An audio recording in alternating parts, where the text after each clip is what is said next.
አስባ ታጥቃ የተነሳች ሴት ናት። መቼም ቢሆን ልተኛም ልታርፍም አትፈልግም። በጣም ዋጋ ያስከፈለች ነው። ሉል ሁሉ ነገር በትዕግስት የጠበቃት ነበረ። ግን እሷ ትዕግስትን የምታሳጣ ሴት ናት።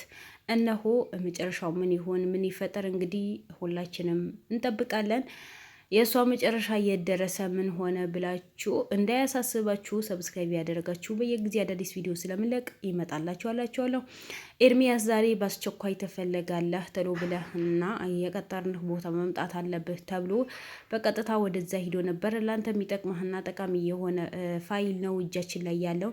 ይሄ ፋይል ደግሞ ከኛ ድርጅት ቦሳችን ወይስ ኃላፊያችን ወስታችሁ ለሱ ስጡት፣ በጣም የሚጠቅመው ነገር ስለሆነ ግዴታ መፈረም አለበት ተብሎ ነው ወደ ኤርሚያስ የመጡት የነበረው። ኤርሚያስ ይሄ የሚባለው ድርጅት በህልሙ ሆነ በእውኑም ሆነ ጭራሽ ማያውቀውም እንደሆነ ድርጅት አያውቅም። ገና ዛሬ የመጀመሪያው ነው የሰማው። ግን እነሱ ወጥመድ ውስጥ ሊከቱ ስለፈለጉ በአስቸኳይ መፈረም አለብህ። እስካሁን ተወካይህ ነው ያንተ ድርጅት የሚያንቀሳቅሰው የነበረው። አስቡት በሉል በኤርሚያስ ስም ፋይል ወጥተዋል። 3 ድርጅት አለ። እነዛ ድርጅቶች ይከራያሉ። ሲከራዩ ወጪና ገቢ መጥቶ የሚፈርም ሰው አለ።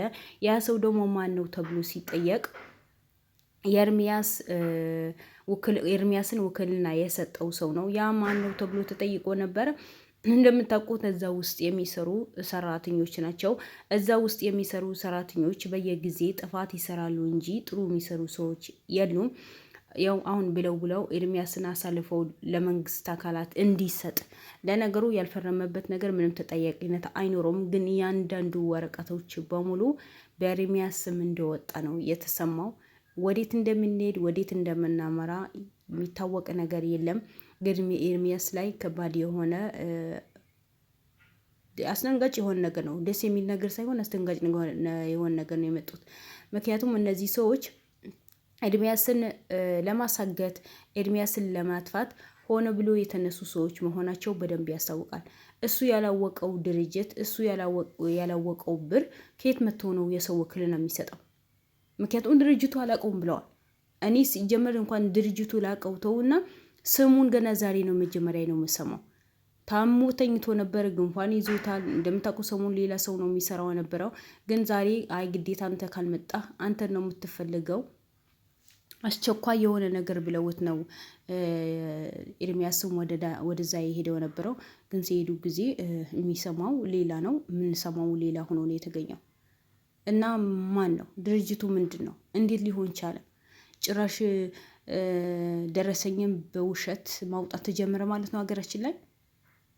የሰውን ስም ኮፒ አድርገው ውክልን እንደሰጠ ተደርጎ እያንዳንዱ ነገር ኮፒ ማድረግ ተጀመረ ማለት ነው። ሌላ ሌብነት፣ ሌላ ነገር አነሰን። ሀገራችን ላይ ማደግ አለባት፣ እንደዚህ ነገር መሆን የለበትም ሲባል ጭራሽ ደረሰኝም የውሸት ደረሰኝ መውጣት ተጀመረ።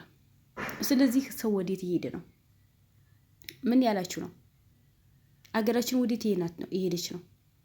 እስከ መቼ ነው እንደዚህ ሁነን አይጥና ድመት ሁነን የምንኖረው? እውነት ስለሰሩ ለእውነት ስለቆሙ ሀቅን ይውጣ፣ ማን ሰው መጎዳት የለበትም፣ ለእውነት መስራት አለብን ብለው የህግ አካላት አስከትለው ኩሩ በየቦታው ሂደው ነገራቶችን የሚያስተካክሉት። ግን የዛሬውን የባሰ የሚባል ኤርሚያስን ወጥመድ ውስጥ ሊከቱት ያደረጉት ድርጊት በጣም ከባድ ነገር ነው። ሊያ የምትባለዋ የሉላ ክስ እመኑኝ እያንዳንዳቸው የሆነ ወጥመድ ውስጥ ልትከታቸው ነው የምትፈልገው። ምክንያቱም ለምን እንደሆነ ታውቃላችሁ? ሉልማ የወንድሟ ልጅ ስለሆነ ነው፣ ስለምታውቀው ነው። ግን እነዚህ ኤርሚያስም ሆነ ብሩኬን ሆነ ሚኪን ሆነ በሉል የመጣ ነው የምታውቃቸው። ቪዲዮ ይቀርጻሉ፣ ሉልን ያግዙታል። ለምን ያግዙታል ነው። ስለዚህ ውድ ቤተሰቦቼ በጣም ከባድ ነገር ነው የደረሰው፣ በጣም ከባድ ነገር። እነዚህ ልጆች በጋዜጠኝነትን ህዝብን ያገለገሉ ለህዝብን የቆሙ ናቸው እንጂ ማንም ሊጎዳ ማንም መጥፎ ነገር ሊሰራ አይፈልጉም። ስለዚህ ለምንድን ነው በዚህ ልክን እነሱ ለመጥመድ እነሱ ወንጀል ውስጥ ለማስገባት ይሄ እሱ ውክልና ሰጥቶት ነው ያደረገው፣ ይሄ እሱ እንደዚህ ያደረገው ብሎ የሚያደርጉት ለምንድን ነው? ይሄ በሙሉ የሉላ ክስት ስራ ነው።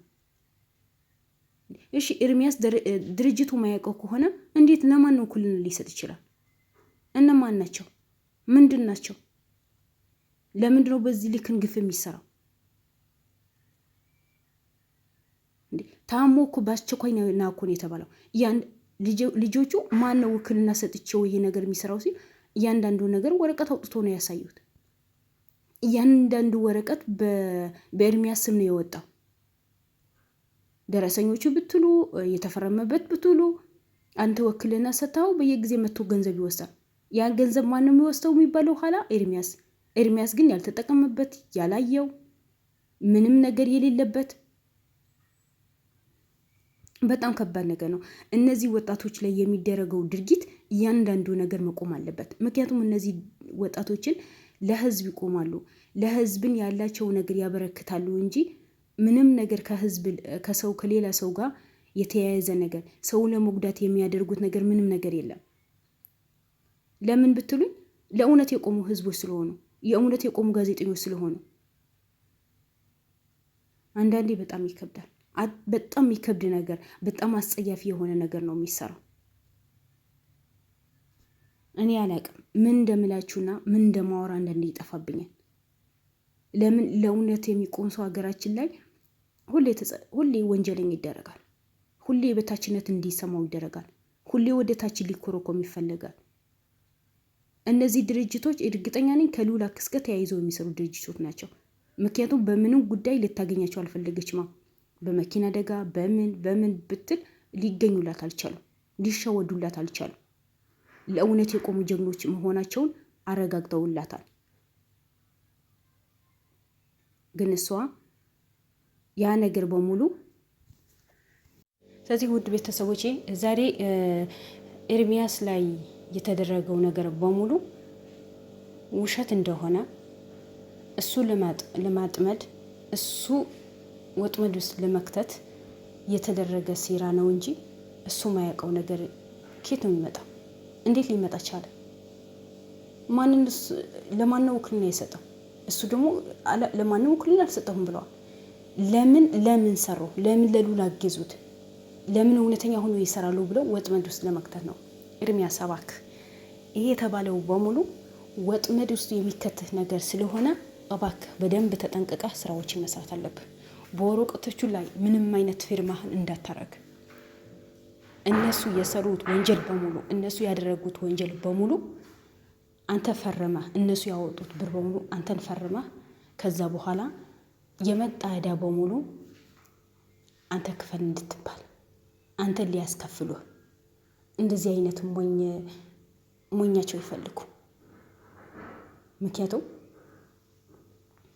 አንተ እውነተኛ ጋዜጠኛ ለእውነት የምትቆም ጋዜጠኛ ነህ እንጂ የውሸት የምትቆም ጋዜጠኛ አይደለህም። እነሱ ግን አታለው ራሳቸው ወንጀለኛ ስለሆኑ ራሳቸው ከወንጀል ጋር ተያይዘው ወካክተው ስለሚኖሩ አንተም እዛ ውስጥ ሊከቱ ስለፈለጉ ነው። በምንም ሁኔታ ሆነ ወረቀቱ ላይ እንዳትፈርም።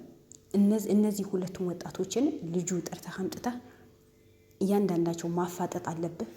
ሁላችንም ፍትህን መጠየቅ አለብን። ለምን ብትሉን ኤርሚያስ ለእውነት የሚቆም ጋዜጠኛ ነው እንጂ የውሸት የሚቆም ጋዜጠኛ አይደለም። ከውሸት ጋር ቁሞ አያውቅም። ከሉል ጋር እንኳን ያ ሁሉ አድርገው ለእውነት ቁሞ ስራውን ይሰራል እንጂ ማንን ለማሸነፍ ወይስ ማንንም ለመጠቀም ብሎ የሚሰራው ነገር የለም። እውነት ናት። ግን እነሱ ዛሬ ያመጡትን ወረቀት ይፈርማል ብለው ተረጋግተው ነው የተቀመጡት። እሱ ከፈረመ በኋላ እዳው በሙሉ እዛ ድርጅቱ ላይ የገባ እዳ በሙሉ እሱ ተሳታፊ ነው ብለው አሳልፎ ሊሰጡት ማለት ነው። አስቡት ምን አይነት ከባድ ሴት እንደሆነች የሉላ ክስ ምን አይነት ከባድ ሴት እንደሆነች፣ በጣም ከባድ እንደሆነች፣ በወንጀል ተዘፍቃ የኖረች ሴት መሆኗ እኔ እዚህ ጋር ነው የበቃልኝ። ድሮም በቅቶልኛል። አሁን ግን የመጨረሻ አረጋግጫለሁ። በቃ ልጆቹ በሆኑ እንዳለ በወንጀል አያይዛ ልትለቃቸው ነው የፈለገችው። እሷ ናታ ብልጥ፣ ሌላ ሰው ብልጥም የለም፣ ሌላ ሰው አያውቅም ማለት ነው።